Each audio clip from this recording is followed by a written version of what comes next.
নমস্কার। আজকের গল্প শ্রদ্ধেয় লেখক সৈয়দ মুজতবা আলীর নেড়ে। পুজোর ছুটির পর কলকাতায় ফিরছিলুম।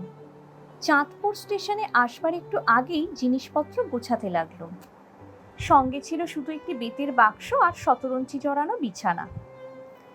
যাদের সচল অচল অনেক লাটবহর থাকে তাদের ট্রেন ছেড়ে জাহাজে উঠতে দেরি হয়। কাজেই আমার মতো স্থাবর অস্থাবর সম্পত্তিবিহীন ব্যক্তি মাত্রেই ছুটে গিয়ে জাহাজ দখল করে বসে। এ অবশ্য আমি গান্ধী ক্লাসের যাত্রীদের কথা বলছি। চাঁদপুরে গাড়ি থামলো, কারাকারে নেমে পড়লুম। কুলি না ডেকে মোট ঘাড়ে করে ছুটে চললুম। বিস্তর যুদ্ধের পর জাহাজে উঠলুম। ভেবেছিলুম বেশ খালি পাবো, কিন্তু দেখলুম পৃথিবীতে একমাত্র হুঁশিয়ার লোক আমিই নই। অনেকেই আমার ঢের আগে এসে ভালো জায়গাগুলি দখল করে বসে আছেন। আরও দেখলুম আমার অপেক্ষাও অল্প লাটবহর বিশিষ্ট বঙ্গ সন্তান আছেন। তাদের সম্পত্তির মধ্যে একখানা খবরের কাগজ, খানা বিছিয়ে হাতে মাথা দিয়ে শুয়ে আছেন। থাক, অনুতাপ করে লাভ নেই। বেশ কসরত করে সিঁড়ির পাশে জায়গা দখল করে বিছানা বিছিয়ে চিত হয়ে শুয়ে পড়লুম। তারপর জামার বোতাম খুলে ডান পা খানা সোজা করে বাঁ পা তার উপর তুলে নাচাতে শুরু করে বিজয় গর্বে চারিদিক তাকাতে লাগলুম। হঠাৎ মনে হলো বুহো তো তৈরি করা হয়নি। তাড়াতাড়ি উঠে বিছানায় এক পাশে জুতা আর এক পাশে বাক্স ও মাথার দিকটা রেলিং এর সঙ্গে ঠেকিয়ে রাখলুম। এইবার ঠিক হলো, আর কোনো সামন্ত যাত্রী রাজা আক্রমণ করতে পারবেন না। চৌহদ্দি ঠিক করে নিশ্চিন্ত মনে শুয়ে পড়ে বিজয় গর্বে আবার ঠ্যাং নাচাতে শুরু করলুম। চারিদিকে তখন হৈ হৈ কাণ্ড। জায়গা দখল নিয়ে ঝগড়া, পুলিশ সঙ্গে দ্বন্দ্বযুদ্ধ, নানা প্রকারের চিৎকারে চারিদিক তখন বেশ সরগরম। জাহাজ ছাড়ে ছাড়ে ভাবলুম যাক, একটু কবিত্ব করা যাক। অমনি হে পদ্মা আমার, তোমায় আমায় দেখা, বাকিটা আর আওড়ানো হলো না। দেখি একটা ভদ্রলোক মরিয়া হইয়া সিঁড়ি দিয়ে উঠতে চেষ্টা করছেন। পেছনে তার আব্রু অবগুণ্ঠিতা স্ত্রী। কিছুতেই তাল সামলে তার সঙ্গে চলতে পারছেন না। ভদ্রলোকের সেদিকে দৃষ্টি নেই। এগিয়ে চলার আনন্দে তিনি তখন মশগুল। আনন্দ বললুম বটে, কিন্তু থার্ড ক্লাসের যাত্রী মাত্রেই এই আনন্দের ভয়ে বুকের রক্ত হিম হয়ে যায়। যাক, শেষ পর্যন্ত তিনি উপরে উঠলেনই। বাঙালির ধৈর্য নেই, যুদ্ধ করতে পারে না, এ কথা ডাহা মিথ্যে। সেই ভদ্রলোককে দেখলে উপরোক্ত কুসংস্কার কারোরই থাকবে না। উপরে উঠেই তিনি চারিদিকে তাকাতে লাগলেন, কিন্তু স্থান নেই, স্থান নেই, ক্ষুদ্র সে তরি, মেরো খোট্টা বাঙালিতে সব গেছে ভরি।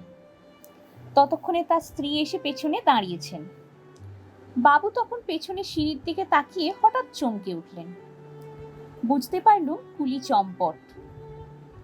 বললুম, কি মশাই, কি হয়েছে? ভদ্রলোকটি কাঁদো কাঁদো হয়ে বললেন, কুলি, কুলি কোথায় গেল? এই। আমি বললুম, নম্বর মনে আছে? আমার কথায় কান না দিয়ে বলতে লাগলেন, তাই তো, কুলি কোথায় গেল? বাক্স টাক্স সব নিয়ে? গয়নার বাক্স? হায় হায়। গয়নার বাক্সর কথা মনে হতেই তার শোক দ্বিগুণ হয়ে উঠল। আমি বিরক্ত হয়ে বললুম, নম্বর কত চাই বলুন না। তাই তো, নম্বর? হ্যাঁ, নম্বর নম্বর এই, তাই তো, ভুলেই গিয়েছি। বেশ করেছেন। এইবার তার স্ত্রীর গলা থেকে গড়গড় করে একটা আওয়াজ বেরুলো, কিন্তু সেটা কি, কোন ভাষা, না শুধু আওয়াজ মাত্র, তা বোঝা গেল না। ভদ্রলোকটি তাড়াতাড়ি সেই দিকে ঝুঁকে বললেন, কি কি মনে আছে? আবার একটু গড়গড়। তারপর শুনতে পেলুম 11। আমি আর অপেক্ষা না করে এক পাটি জুতো পায়ে ঢুকিয়ে অন্যটা ঢোকাতে ঢোকাতে ছুটে চললুম। ফিতে বাঁধা ছিল না বলে ডান পায়ের জুতোর নিচে ফিতে আটকে যাওয়ায় দড়াম করে সিঁড়ির উপর মুখ থুবড়ে পড়লুম। জুতোর ওপর ভীষণ চটে গেলুম, কিন্তু মনকে সান্ত্বনা দিলুম। পরোপকার কি বিনা মেহনতে হয়? যা হোক, আবার উঠে ভিড় ঠেলে 11 নম্বর কুলি চেঁচিয়ে চেঁচিয়ে চললুম। কিন্তু কোথায় 11 নম্বর কুলি? প্রত্যেক কুলির নম্বর যদি খুঁজতে চাই তবে সে কাজটি আর সেদিন শেষ হবে না। কাজেই শুধু চেঁচিয়ে চললুম। নদীর পাড়ে উঠে চেঁচাতেই একটা কুলি বললে, কা বাবু, কেউ চিল্লাতে হো? আমি বললুম, তুমি 11 কুলি? সে বলল, হ্যাঁ, क्या चाहते हो? আমি বললুম, जल्दी चलो, बाबू का माल लेकर क्यों इतना देरी करता है? সে বলল, का चिल्लाते हो? मेरे पास तो इन साहेब का माल है, बाबू का माल वहां राख छोड़ा। দেখলুম আগে একটি সাহেব যাচ্ছে আর বাবুর বাক্স নদীর পাড়ে গড়াগড়ি দিচ্ছে। আমি বললুম, চলো ये माल लेकर ज्यादा पैसा देगा। কুলি কোনো কথা না বলে চলে গেল। ভারী মুশকিলে পড়লুম, কি করা যায়? পাশে কোনো কুলিও নেই। জাহাজও তখন ছাড়বার জন্য ফোঁস করছে। কি আর করি? নিজেই বিছানা ট্রাঙ্ক ঘাড়ে ও গয়নার বাক্স হাতে করে চললুম। খানিকটা যেতেই ঘাট টনটন করতে লাগলো। মনে হলো কেন এই কুবুদ্ধি চেপেছিল। সিঁড়ির সামনে আসতেই বাবু তাড়াতাড়ি বাক্স ধরে বললেন, হ্যাঁ হ্যাঁ, করেন কি? আপনি কেন কষ্ট করছেন? কুলি বেটারা, আমি এক্ষুনি স্টেশন মাস্টারের কাছে যাচ্ছি। পাজি বেটারা মাল নিয়ে শেষকালে ফেলে দেয়, আমি এক্ষুনি যাচ্ছি। বলে তক্ষুনি ঝুপ করে আমার বিছানায় বসে পড়লেন। আমি শুধু না না বলে দাঁড়িয়ে রইলুম। ভালো করে তাকিয়ে দেখি ততক্ষণে ভদ্রলোক তার গিন্নি সমেত আমার বিছানায় জাঁকিয়ে বসেছেন। আমাকে দাঁড়িয়ে থাকতে দেখে বললেন, বসুন বসুন, এই তো একটুক্ষণ থাকতে হবে, কোনো রকমে চলে যাবে। বিছানার একপাশে বসে পড়লুম। বাবুটি বললেন, কোথায় যাওয়া হবে? কলকাতা? সেখানে পড়েন বুঝি? প্রশ্ন এড়াবার জন্য শুধু মাথা নাড়লুম। তাতে হ্যাঁ না দুই বোঝালো। বাবু বললেন, না, আমার একটি ভাইপো কলকাতায় পড়ে। ছেলে মানুষ, গেল বছর ম্যাট্রিক পাশ করে গিয়েছে, পড়াশোনায় বেশ ভালো। আপনার বাবা কি করেন? চাকরি? বেশ বেশ, আমিও সরকারি চাকরি করি। মাইনে নেহাত কম, কোনো রকম কায়ক্লেশে চলে যায়। আমার যে ভাইপোটির কথা বললো, তার বাবা ডেপুটি ম্যাজিস্ট্রেট, 600 টাকা পায়। তার বিয়ে হয়েছে ফেনীতে, তার শ্বশুর ইত্যাদি ইত্যাদি। আচ্ছা জ্বালায় পড়লুম, কি করা যায়? ফেরিওয়ালা যাচ্ছিল, একটা কাগজ নিয়ে মুখ ঢেকে পড়তে লাগলো। বাবু বললেন, কি পড়ছেন? আমি শুধু মাথা নাড়লুম। তিনি বললেন, আনন্দবাজার। বলেই, দেখি কাগজখানা। ভাবলুম বাঁচা গেল, বাবু কাগজ পড়বেন।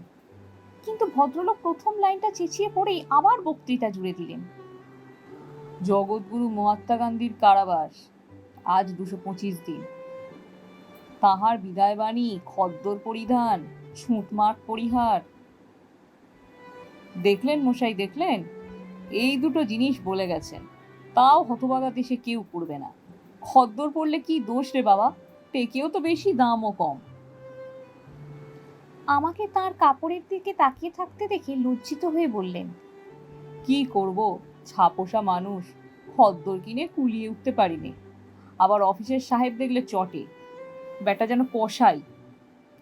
সে কথা যাক, কিন্তু আমি ছোঁয়াছুঁই মানিনি। ওতে তো আর কোনো খরচ নেই, কেনই বা মানব? কেন, মুচি মুসলমান কি মানুষ নয়? ওদের সঙ্গে বসে কেন খাবো না?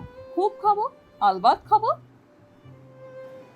তারপর এদিকে ওদিকে তাকিয়ে স্ত্রীকে বললেন, তাহলে জল খাবার।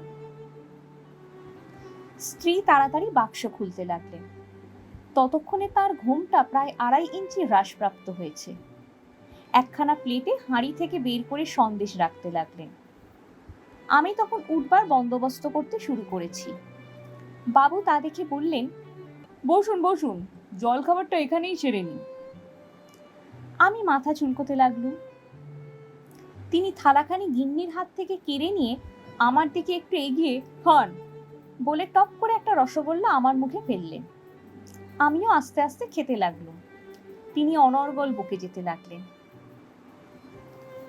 খাওয়া শেষ হলে বললেন, আমাদের তো এসে পড়লো নেক্সট স্টেশন তারপাশা। আপনার তো কলকাতা পৌঁছতে অনেক দেরি হয়ে যাবে। তা আপনি কোথায় উঠবেন? সোজা মেসে যাবেন বুঝি? আমি হু বলে উঠে পড়লুম। প্রতিজ্ঞা করলুম তারপাশা স্টেশনে না আসা পর্যন্ত আর ওমুখ হব না।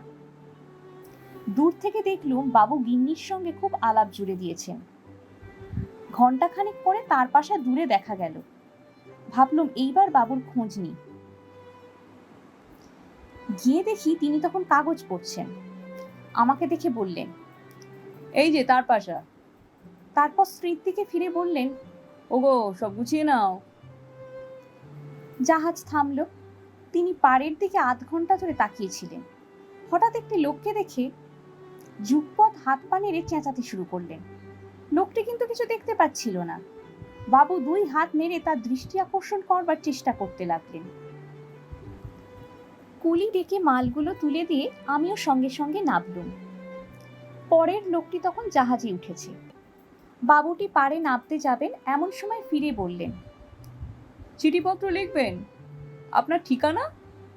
তাই তো, নামই জানা হলো না। আপনার নাম? আব্দুল রসুল। থমকে দাঁড়িয়ে জিজ্ঞেস করলেন, কি? আব্দুল রসুল। তুমি মুসলমান? আমি বললাম, হ্যাঁ, কেন? ভদ্রলোক মুখ খিচিয়ে বললেন, কেন কেন জাতটা মারলে? খাবার সময় বললে না কেন তুমি মুসলমান? উল্লুক। আমি অবাক হয়ে বললুম, আপনি যে বললেন জাত মানেন না। তিনি তেড়ে এসে আমার নাকের কাছে হাত নেড়ে বললেন, মানি নে, খুব মানি, আলবাত মানি। 7 পুরুষ মেনে এসেছেন আর আমি মানি নে। আবার প্রাচ্চিত্তির ফেরে ফেললে, হতভাগা নেড়ে। গল্পটি ভালো লাগলে ভিডিওটি লাইক করুন ও নিজের প্রিয়জনদের সাথে ভিডিওটি শেয়ার করুন। এরকমই ভালো ভালো আরও গল্প শুনতে আমাদের চ্যানেলটি অবশ্যই সাবস্ক্রাইব করুন। নমস্কার। সবাই ভালো থাকবেন, সুস্থ থাকবেন, ভালো রাখবেন।